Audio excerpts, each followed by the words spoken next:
All right.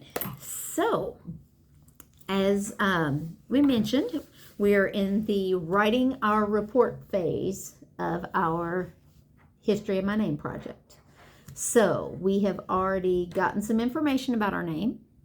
We have organized some of the information about our name. And now we are going to start putting together our introductory paragraph. Okay? So, what does an introduction do? So, if I say, on the first day of school, I'm meeting all of my class, and I'm like, okay, class, we're going to do introductions. What does that mean? It means like working. That's no. What does it mean to do an Say introduction? So, if the teacher, on the very first day of school, everyone comes in the room, and the teacher says, hi, class, I'm so-and-so, and we're going to start off with some introductions. What does that mean? Like, how do I say it? Like, talking about yourself? Talking about yourself. So you're going to share your name and a little bit of information about you. So we're going to introduce. So in our papers, the first paragraph of our paper is an introduction. It tells a little bit about what we're going to be learning about, right? Right. So if you all will take a look at the graphic organizer I handed out, it is an introductory paragraph, and you'll notice that it has a nice wide space up at the top that says general, and then there's an arrow going down to a little point that says specific. So when we are putting together our introductory paragraph, we're going to start with general information, which means big and broad, to give a little information about our topic, and then we're slowly going to make it more narrow and become much more specific by the time we end. Okay? Makes sense? Yeah. All right. So that's what we're thinking about today is our introduction. And I'm going to share a couple of famous first lines from some children's books. And I intentionally chose these because they talk about people's names. Okay, so I chose some very first lines of children's books that have first names. So I want y'all to listen carefully. There was a boy called Eustace Clarence Scrubb, and he almost deserved it.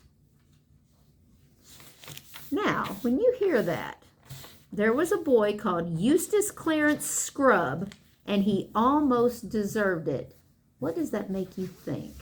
Almost got something that he might say it again. There was a boy called Eustace Clarence Scrubb, and he almost deserved it. He almost got something that he earned. So he almost earned his name. Now, what do you think about the name Eustace Clarence Scrubb? Do you think that sounds like someone who is wonderful and he earned that name because he's wonderful? Or do you think Eustace Clarence Scrubb is kind of a name and maybe he's not so great? It's kind of a name. Kind of a name. Exactly. But it makes you go, I wonder why they say he's kind of if he deserved his name. Okay? So here's another one. If you were going to give a gold medal to the least delightful person on earth. Okay, real quick. What does it mean to be delightful? If something's delightful, what does that mean? Can you make a sentence for delightful? Delightful. I think hot apple pie with ice cream is a delightful treat. Delicious. Good? Good. Really good. Very enjoyable. Think about things that are light. We like light, right? We don't really like to be in the dark. We like to have light. It makes us feel more hopeful. Just So, plants. light is good. So if something is delightful, it's full of delight or happiness or enjoyment. Okay? So if you were going to give a gold medal to the least delightful person on earth, you would have to give that medal to a person named Carmelita Spatz. Wait. And if you didn't give it to her, Carmelita Spatz was the sort of person who would snatch it from your hands anyway. I got it. So basically, that name that you said, not that girl's name, that other. Clarence used to scrub? Yeah. I get it when you said it's a delightful name, undelightful name. Undelightful name. Because it's like scrub. It's Scrub like, makes you think about doing chores and washing things and yeah. So basically he earns. That's why they said he almost earned it because he has a undelightful name. He has an undelightful name. And Carmelita Spatz is the sort of person who would snatch a medal for the least delightful person away from you.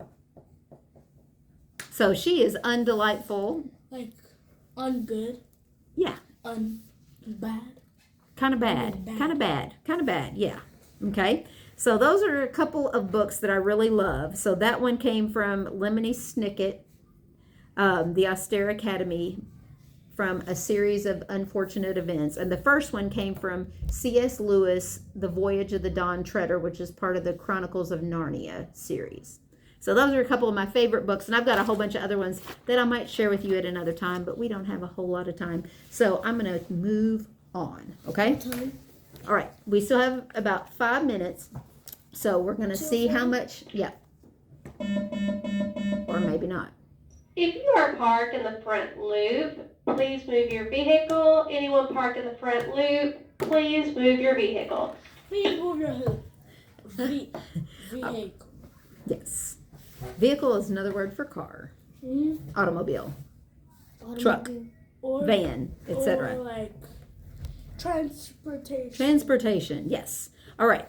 So as we look at this, it says that the first thing we're supposed to have in our introduction is a strong lead or a catchy introduction to grab your reader's attention with a hook. So if you think about, I know you like fishing, right? No. Yeah. Well, I'm sorry, I was pointing to Ryan there. I said, I know you like fishing. So he likes fishing. What do you have to have most of the time to catch a fish? Do you catch them with your bare hands? No. No. Rod. What do you have? A rod. And what do you have to attach to a rod in order to catch a fish? A fish. A little fish. A hook. Fish. A hook Yeah. that has some kind of Fish. lure or bait on it. Yeah. So something that looks like a fish or a worm or an insect or something. But you have to have the hook, and if you don't have the hook, you can't grab a hold of the fish. Well, in your writing, you want to have a hook. You want something that gets people's attention. So there was a boy called Eustace Clarence Scrubb, and he almost deserved it. Does that get your attention? Yeah. Yeah.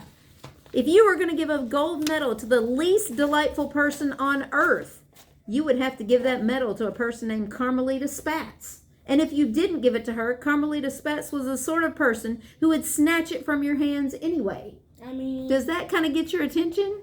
Yeah. Yeah. But like her name is kind of good, but so. Yeah. Yeah.